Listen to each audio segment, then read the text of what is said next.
On June the 27th, 2025, Simon Ekpa and his lawyer, Kalgmer, resubmitted a fresh bail application at the Pyhäjärvi District Court in Finland, citing new and compelling reasons that were not presented during the previous bail request earlier in the week.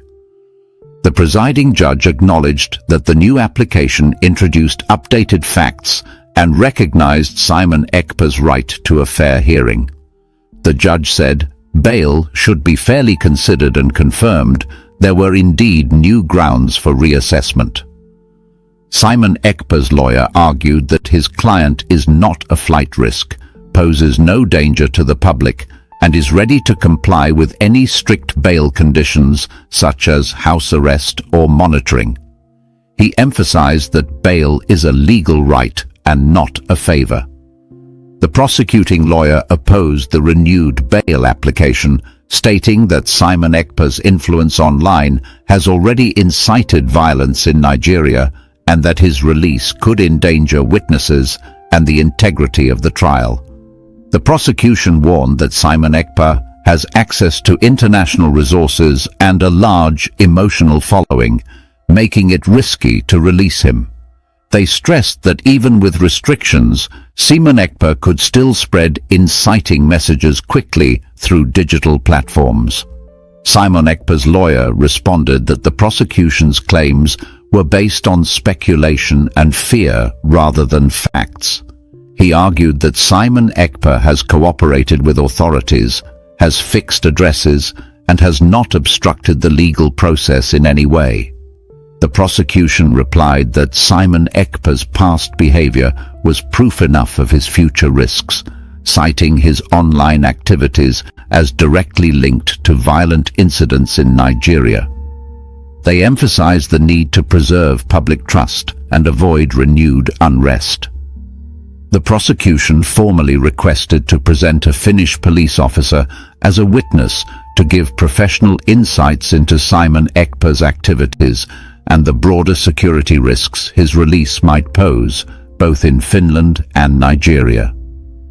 The court granted permission for the prosecution to present the Finnish officer either physically or via secure video link, limiting the testimony strictly to bail-related security concerns, not the main trial.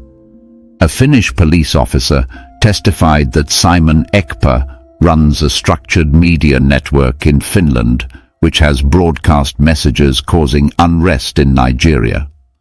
He confirmed Simon Ekpa's influence remains active and dangerous even under surveillance, and warned that bail could hinder both public safety and international cooperation.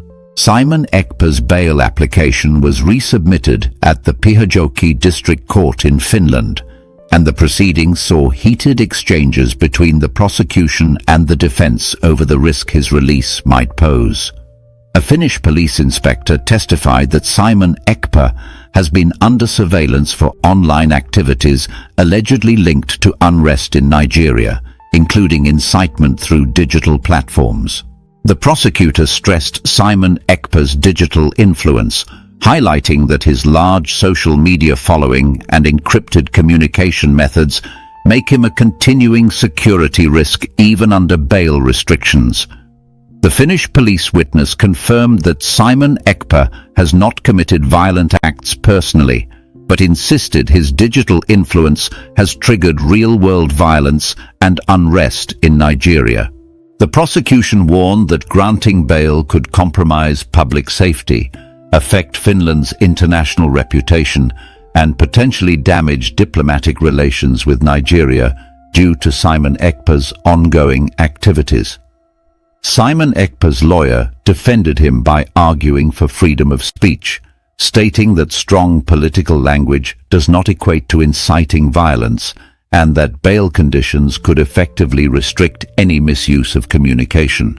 The judge allowed Simon Ekpa to speak directly, and he denied being a threat or encouraging violence, claiming his words were about justice and not calls to harm or disrupt public peace.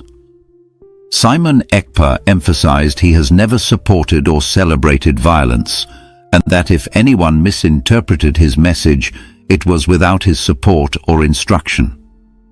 The prosecution concluded with a strong plea to deny bail, stating that Simon Ekpa's continued access to digital platforms poses a transnational risk and undermines the trial's integrity. The session ended with the court yet to decide on the bail. It was a chilly Friday morning on the 27th day of June in the year 2025 when something important unfolded in a courtroom in Finland. The court was located in Pyhäjärvi, a quiet district, yet this place had recently become the center of a stormy legal debate that had pulled in not only Finnish legal minds but also observers from across continents, especially Nigeria, where the name Simon Njoku Ekpa carries emotional weight, both in admiration and fear. Simon Njoku Ekpa, a Nigerian-born Finnish citizen, had been detained earlier in the year over allegations linked to his political activities and controversial media presence. He was facing various legal challenges, including accusations that his online broadcasts and messages had incited unrest, violence and destruction in Nigeria. He had indirectly encouraged groups to take up arms and disrupt public peace. Supporters, however, saw him as a freedom fighter, a man speaking for the voiceless, and someone challenging the systemic injustices that had burdened a part of Nigeria for decades. Earlier in the same week, a previous bail application had been denied. But this time, Simon Njoku Ekpa and his legal team returned to the Pyhäjärvi District Court with fresh hope. They were not coming empty-handed. They had what they believed to be new and compelling reasons, new grounds that had not been submitted or reviewed in the earlier hearing. Leading the legal defense for Simon Njoku Ekpa was a lawyer named Kalgmer, a calm but sharp legal mind who had become a familiar face in the Finnish courts over the past few months.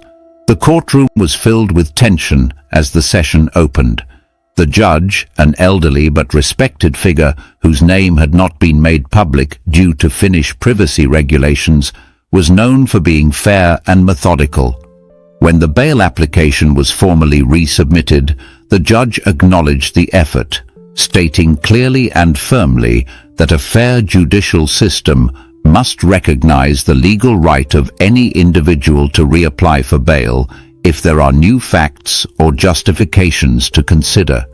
The judge confirmed that this new bail application did indeed introduce new grounds. This single sentence changed the mood in the courtroom, even if slightly. For the defense, it was a crack in the wall that had once appeared impenetrable. It was a sign that the court was willing to look at Simon Njoku Ekpa's case with fresh eyes and an open mind. Simon Njoku Ekpa sat quietly, wearing a dark blue suit with a neatly pressed white shirt. His posture was upright, his face steady but tense. His supporters and observers watching the live feed from across the world waited to see what would come of this moment. His lawyer, Kalgmer, stood and presented their renewed case. His voice was steady and confident. He began by asserting that Simon Njoku Ekpa is not a flight risk. He reminded the court that Simon Njoku Ekpa holds legal residency in Finland, has a family here, has permanent addresses, and has never, in the course of his legal ordeal, tried to run, hide, or manipulate the system. He said Simon Njoku Ekpa has shown full cooperation with law enforcement and has respected the legal process in every way required of him. Kalgmer explained that the defense was willing to accept strict bail conditions, including house arrest, electronic monitoring, restricted internet usage, and even daily check-ins if needed. His argument was simple. Bail is not a favor. Bail is a legal right. A person is presumed innocent until proven guilty, and as long as the trial has not concluded, Simon Njoku Ekpa must be treated with the dignity that the law affords to anyone in his situation. But the prosecution did not accept these arguments lightly. The prosecuting lawyer, a woman named Marita Lehtinen, stepped forward. She had been involved in previous hearings concerning Simon Yoku Ekpa and had developed a reputation for being precise, passionate, and focused on national security. Her stance remained unchanged, and her tone was unwavering. Marita Lehtinen began by stating that releasing Simon Yoku Ekpa on bail would not only be risky, but would also put both the trial process and public safety in jeopardy. She argued that Simon Yoku Ekpa was no ordinary detainee.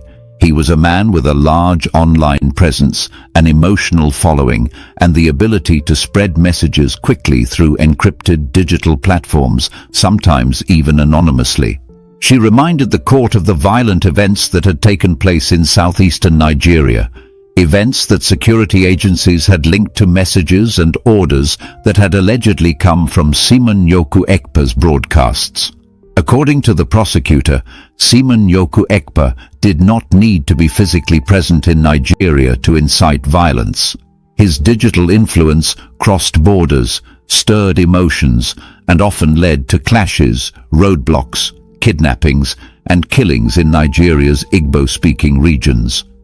She also warned that some of the witnesses expected to testify in the case were already living in fear. If Simon Yoku Ekpa were to be released, she claimed, it might endanger these witnesses or make them too afraid to testify honestly. But Kalgma, the defense lawyer, fired back.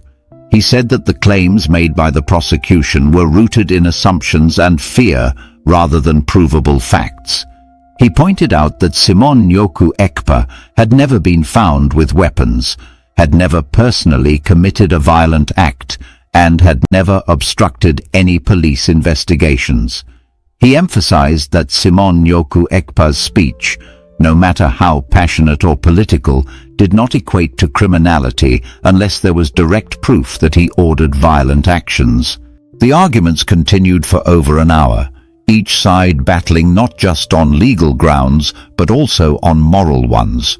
It was no longer just a courtroom debate. It had become a clash between national security concerns and individual rights. In a surprising development, the prosecution requested to bring in a Finnish police officer as a witness, not to speak about the broader trial, but only to give insight into the risks associated with granting Simon Yoku Ekpa bail. The court agreed, but with conditions. The judge ruled that the police officer's testimony must focus only on security-related issues concerning bail and not the substance of the full case. A Finnish police inspector, whose name was again kept confidential due to security protocols, took the witness stand. Speaking in calm, precise Finnish and interpreted into English for international observers, he gave a detailed account of how Finnish intelligence agencies had been monitoring Simon Yoku Ekpa's digital activities for months. According to the officer, Simon Yoku Ekpa operated a structured and sophisticated media network out of Finland. Through various channels, including Facebook, X, Instagram, Telegram, and private broadcasts, he was able to reach thousands of listeners in real time. The officer confirmed that while Simon Yoku Ekpa had never physically committed violence, there was a clear link between his digital messages and real-world violence that occurred shortly after. He cited an example from earlier in the year when Simon Yoku Ekpa gave a passionate broadcast calling for civil disobedience in Nigeria. Within 24 hours, several towns in southeastern Nigeria saw the burning of government vehicles and clashes between unknown gunmen and Nigerian security forces. The officer insisted that even under surveillance, Simon Yoku Ekpa could still influence public behavior. That, he said, was the real danger. When asked whether electronic monitoring could prevent these threats, the officer replied that no system was perfect. Simon Yoku Ekpa had followers who could act on his behalf, and digital communication could be conducted secretly. He warned that Finland's reputation could suffer if violence continued in Nigeria as a result of decisions made in a Finnish court. The defense lawyer cross-examined the officer. Kalma asked whether there was any direct instruction given by Simon Nyoku Ekpa in which he told people to attack or kill. The officer hesitated but admitted there was no such direct order captured on record. However, he maintained that Simon Nyoku Ekpa's words created an atmosphere of defiance and hostility. Simon Nyoku Ekpa was then given a chance to speak. Rising slowly, he looked directly at the judge and began to speak in a quiet but firm voice. He said that he had never, in his life, encouraged violence. His words, he said, were about justice, equality, and self-determination. He admitted that sometimes his language could be strong, but he insisted that his intention was never to provoke harm. He said that if people misinterpreted his message, it was not with his blessing or instruction. He spoke about the pain of the people in southeastern Nigeria. He mentioned the years of political exclusion, the killings, the silence from the international community, and how his platform was one of the few ways these cries could be heard globally. He said he was willing to accept any restrictions the court deemed fit, including being cut off from the internet, if that was what was necessary to prove that he was not a danger. The prosecutor gave a final response, reiterating that Simon Nyoku Ekpa's influence was not something that could be switched off by bail conditions. She warned again of the diplomatic consequences, the fear among witnesses, and the pressure from international partners watching how Finland handled the case. As the session came to an end, the courtroom fell into a moment of heavy silence. The judge thanked both parties for their arguments and said the matter would be taken under advisement. No decision was made immediately. The court session ended with supporters of Simon Nyoku Ekpa holding on to hope, while critics remained skeptical and concerned.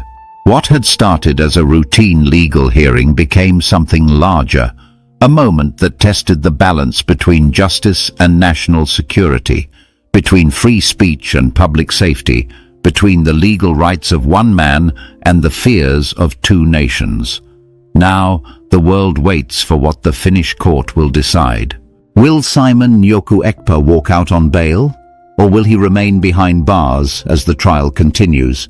Only time will tell. As the doors of the courtroom slowly closed behind the judge and the lawyers began to gather their documents, the weight of the moment continued to press heavily upon everyone who had witnessed the hearing that day. Though no final decision had been announced, the fact that the court was seriously reconsidering Simon Nyoku Ekpa's bail had already stirred emotional waves far beyond the wood-paneled courtroom in Pyhäjärvi. Outside the courthouse, a group of Simon Nyoku Ekpa's supporters stood in the soft afternoon breeze, holding placards that read phrases like "Justice for Biafra," "Free Simon now," and "Truth is not a crime." Among them were young Finnish human rights advocates, Igbo community members in Finland, and even a few quiet observers who had flown in from other European countries just to show solidarity. One of them was a man named Obina Okechukwu, a Finnish-Nigerian activist based in Helsinki. Obina had driven for hours to attend the hearing and waited outside during the proceedings. With tears in his eyes, he told a local journalist that Simon Nyoku Ekpa represented the voice that dared to speak when the world kept silent. He explained that while he did not support violence of any kind, he believed that Simon Nyoku Ekpa had become a symbol of resistance for a people who had suffered for generations. But not everyone shared Obina Okechukwu's sentiment. Across town, in a quiet cafe where Nigerian Finnish families gathered to watch the proceedings streamed on a small laptop, a woman named Adaeze Okonkwo shook her head in frustration. Her younger brother, a police officer in Nigeria, had been ambushed and killed last year in southeastern Nigeria. She blamed his death, at least partially, on the atmosphere created by Simonyoku Ekpa's broadcasts. She told her companions that bail should never be granted to someone whose words had caused such pain. "I listened to one of his messages," she said. "He may not say the words, 'go and kill,' but he fills the air with anger. He inflames young minds. My brother was 27. He is dead. That pain doesn't go away." These conflicting emotions, hope on one side and grief on the other, reflected the complicated identity that Simonyoku Ekpa now held in both Finland and Nigeria. To some, he was a defender of the oppressed. To others, he was a digital warlord whose keyboard reached farther than any weapon. As news of the reopened bail application spread, Nigeria's mainstream media picked up the story quickly. Television anchors on channels like Channels Television, Arise News, and TVC News analyzed the legal developments with a mixture of anticipation and skepticism. Some pointed out that granting bail to Simonyoku Ekpa could spark reactions across Nigeria, especially in the southeastern states where the Biafran movement has deep emotional roots. In Enugu, the capital city of Enugu State, crowds gathered in small groups discussing the news. Local radio stations lit up with callers, some praising the Finnish court for giving Simonyoku Ekpa another chance, and others warning that releasing him might reignite tensions in an already fragile region. In the town of Aba, a woman named Neka Ekeoma wept as she spoke to a journalist about her missing son. She said he had been influenced by online broadcasts and joined a militant group connected to the Biafra struggle. He had not been seen for over 6 months. "Let the man stay in Finland," she said. "Let him not bring more sorrow to our homes." But in another corner of Aba, a retired schoolteacher named Chinedu Nwachukwu clutched a rosary as he knelt beside a statue of the Virgin Mary. He whispered prayers for Simonyoku Ekpa. To him, the man was a prophet. "They crucified prophets in the Bible too," he murmured, "but God will vindicate him." Back in Finland, legal scholars and human rights observers were also watching closely. A well-respected professor of law at the University of Helsinki, Professor Liisa Mustonen, told a local newspaper that the case had entered uncharted legal territory. "This is not a typical bail hearing," she said. "This is a situation where freedom of speech, national security, international diplomacy, and digital communication all intersect." The court is being asked not just to consider risk in a traditional sense, but to measure the power of digital influence, something we still struggle to define clearly in modern legal systems. At the same time, Finnish politicians remained cautious. No public statements were made from the office of the Finnish Minister of Justice, but insiders indicated that the case was being monitored at the highest levels. Finland prides itself on being a nation of justice and due process, and the government had no intention of interfering in the courts. However, diplomatic cables between Helsinki and Abuja had reportedly increased over the past week. The Nigerian embassy in Stockholm, which oversees Finnish-Nigerian diplomatic matters, had requested regular updates from Finnish authorities. Though no official protest had been issued, it was clear that the Nigerian government was paying attention. For them, Simon Ekpa's release could be interpreted as a diplomatic slight, especially if violence were to follow. And so, the courtroom battle had moved beyond legal arguments. It had become an international test of law, justice, and political responsibility. For Simon Ekpa himself, the weight of the moment was likely heavier than anyone else could imagine. In private conversations with his lawyer, it was revealed that Simon Ekpa had been fasting and praying, drawing strength from his faith and the words of his supporters. He had also requested several books from his family, religious texts, legal literature, and a Finnish-English dictionary to better understand every word of the process unfolding around him. Simon Ekpa's family had remained largely out of the spotlight. His wife, whose name remains private for safety reasons, had visited him only a few times during his detention. Friends say she remains supportive but cautious. The couple's young son was unaware of the full scope of the legal drama, only asking occasionally why his father was not home. Meanwhile, Simon Ekpa's legal team was already preparing for both possibilities. If bail was granted, they would ensure that all conditions were met precisely.